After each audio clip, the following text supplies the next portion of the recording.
Buenos días niños, el día de hoy vamos a desarrollar la página 128 y 129 del libro de cuarto medio. Estas son preguntas tipo PSU, ¿ya? Y hablan netamente de lo que es funciones. Pero que esto, para poder desarrollarlo, necesitamos comprender lo siguiente. Que si nosotros tenemos una función, potencia, la cual sería x elevado a n, y n es par, la gráfica de la función debería ser muy parecida a una parábola. Dependiendo del n, lo mayor que sea, podría ser de que la gráfica termine siendo así, como muy cuadrada. Y tocando siempre solamente en este acá. Si la función llega a ser impar, o sea, con exponente impar, perdón, la gráfica debería ser de esta forma, pasando por el primero y tercer cuadrante. Si la función, el exponente es par, sería de esta forma, ¿verdad? Pero si es que fuese negativo, la función sería hacia abajo. Y acá lo mismo. Y si acá fuese negativo, se invierte con respecto al eje X. Y sería así. ¿Qué es lo otro importante? De que si nosotros tenemos un desplazamiento, por ejemplo, f de x igual a x elevado a 6 más 7. Eso significa que la gráfica va a estar en el 7 por el eje Y hacia arriba. O sea, si es que yo sumo fuera, el vértice de la función va a estar sobre el eje Y.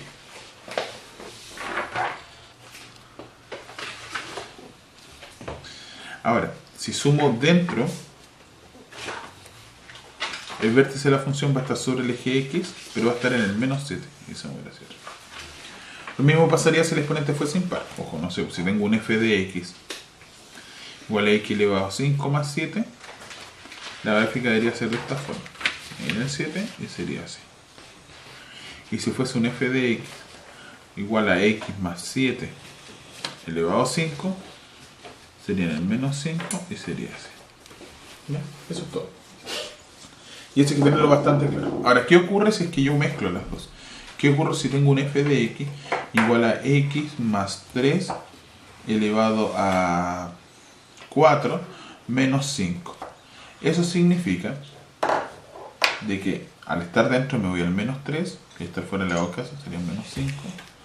Ahí estaría el vértice. Y como es positivo, acá es positivo, esto se movería hacia arriba. Entonces, manejando esto, nosotros podríamos resolver todos estos ejercicios. ¿Cuál es el recorrido de la función? Al tener esto, sabemos en forma inmediata que la función debería ser de esta forma, del menos 5 hacia arriba. Perdón, ahí, hacia arriba. Por lo tanto, el recorrido de la función son todos los números que están que pueden ser utilizados por el, o sea, el eje Y en realidad. Entonces acá tenemos desde el 0 al infinito positivo. Por lo tanto, esta no es, porque faltan los negativos, estos solamente son los positivos, falta el 0, acá están los mayores que 5, me faltan los que están entre el 0 y el 5, considerando el 5. Acá es muy parecido al anterior, y esta es la única que toma toda la opción, que sean todos los positivos y el 0. Luego en este me dicen, ¿qué punto corresponde al vértice de la función? Considerando lo anterior, tengo que entender que si estoy dentro, sumando dentro, me voy al menos 5, y si estoy fuera me voy al 3. Por lo tanto, yo tendría un punto, y esto al ser positivo, la expresión me abriría hacia arriba. Y eso sería claramente la opción C. Luego, ¿cuál es el término vigésimo de la siguiente progresión geométrica? Bueno, esto es súper simple porque el primer término es 3, el segundo término es 6, el tercer término es 12, después 24, 48, 96 y así sucesivamente. Entonces, observando. El primero es 3, claramente. El segundo es 3 por 2. Después sería 3 por 4. 3 por 8. 3 por 16. 3 por 32. Y así sucesivamente. Entonces, lo que tenemos acá en realidad sería 3. Acá sería 3 por 2. Acá sería 3 por 2 elevado a 2. Y acá 3 por 2 elevado a 3. 3 por 2 elevado a 4, 3 por 2 elevado a 5. Pero este es el término 1, este es el término 2, este es el término 3, término 4, término 5 y término 6. Me están preguntando por el, ojo, vigésimo, por el número 20. Miren, en el término 4 fue 3 por 2 elevado a 3. En el término 2 fue 3 por 2 elevado a 1. En el término 6, 3 por 2 elevado a 5. Si se logra dar cuenta, hay una relación entre el exponente y el número del término. Siempre hay una diferencia de un término. O sea, de 1. 4, 5, 3, 4. Entonces en el 20, que desconozco cuál es su valor, pero yo sé que debería ser 3 por 2, como siempre diferencia con 1, elevado a 19. Entonces la alternativa correcta acá sería la alternativa A. En el número 20 dice en qué función corresponde la siguiente gráfica. Bueno, acá es muy parecido a lo que tenemos anteriormente. Si se dan cuenta, acá todos son de exponentes par, entonces cualquiera de ellas podría ser. Entonces solamente podríamos velar porque si acá estoy en menos 7, entiendo entonces que sería más 7 dentro del paréntesis, elevado a 6, porque todo está en elevado a 6, no tengo más opciones, y claramente exponente par por la forma. Y con el 3, más 3. Entonces la alternativa correcta sería la alternativa C. Pasamos a la 21. En la 21 nos dice cuál o cuál de las siguientes funciones tienen gráfica en el segundo y cuarto cuadrante. Para ello tenemos que recordar cuáles son el segundo y cuarto cuadrante. Entonces tendríamos que tener lo siguiente en claro: que en un plano cartesiano, primer cuadrante, segundo cuadrante, tercer cuadrante, cuarto cuadrante. Al ser de índice par, la número 1 debería ser de esta forma. Por lo tanto, acá está en el primero y tercer cuadrante, y no en el segundo y cuarto, que es donde nosotros necesitamos que esté. Entonces esta no va. En la número 2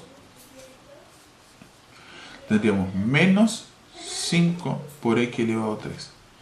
Eso corresponde a que al ser negativo ya no es de esta forma, sino que vendría siendo de esta forma. Porque recordemos que se invierte como le he dicho anteriormente.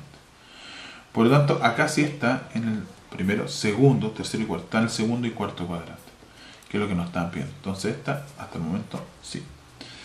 Y en la 3 me están diciendo que tengo una función que es 2x elevado a menos 3.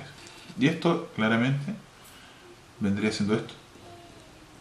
Por lo tanto, eso es un hipérbole, donde sería esta la gráfica. ¿Ya? Algo muy parecido a eso.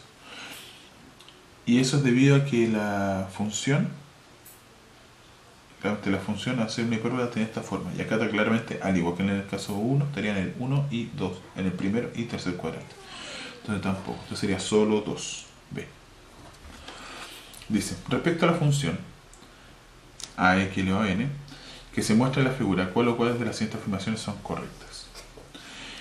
Resulta que una función de exponente par, ya sabemos que es de esta forma, ¿ya? Y una función de exponente impar es de esta forma. Todas estas funciones siempre deben tener un eje de simetría. Las pares, las impares, no tienen eje de simetría. Las pares sí. ¿Qué significa eje de simetría? Que si yo en este caso doblaría en el eje Y, ambas ramas, que sería esa y esa, deberían calzar. Y esta también. Si yo la doblo, no calza. Entonces esta es de exponente par y esta es de exponente impar. Es una de las características de las funciones de exponente.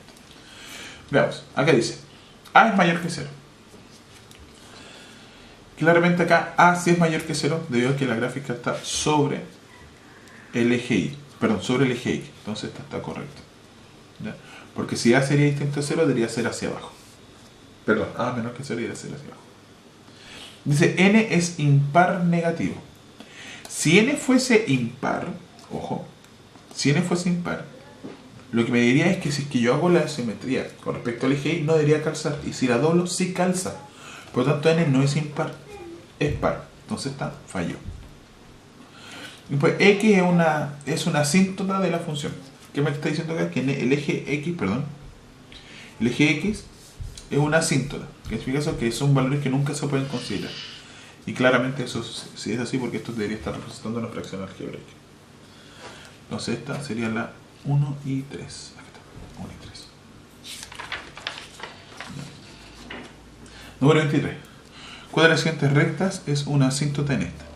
El exponente es negativo, en este caso. Al ser negativo, yo tendría esto. Por la... por la propiedad de potencia, el exponente negativo, esto baja hacia el denominador. ¿Ya? Entonces acá me dicen, ¿cuál de las siguientes es asíntota? Recordemos que las asíntotas son los valores que no se pueden considerar. Acá el x que no se puede considerar es 2. Por lo tanto, esa asíntota, independientemente de cómo sea la función, si tengo el 2, debería ser acá, así. Ahí tenemos una asíntota. Digo que el 2 no se puede considerar. Como la gráfica es paralela al eje X, perdón, paralela al eje Y, claramente, y acá están todos los puntos que son 2, algo, claramente sería el X igual 2. ¿Cuál podría ser la duda? Decirle que Y es 2. Si es 2, sería así. Esa es la diferencia, y claramente acá tenemos que X es 2. Entonces la E. En la 24, ¿cuál es el dominio de esta función? El dominio, insisto, son los valores que X puede considerar. Como está exponente negativo, debería ser la función de esta forma. ¿Qué valor no puede considerar X? El 6. Por tanto, serían todos los reales menos el 6. Alternativa C. 25. Respecto a esta función, ¿cuál de las siguientes afirmaciones son correctas? La función es estrictamente creciente. Si yo digo que es estrictamente creciente, ojo, es impar. Por lo tanto, tiene un proceso de inflexión. Donde se esté moviendo, por ejemplo, no sé, ahí, siempre tiene un punto de inflexión en el cual se logra mantener y pues sigue. Entonces, es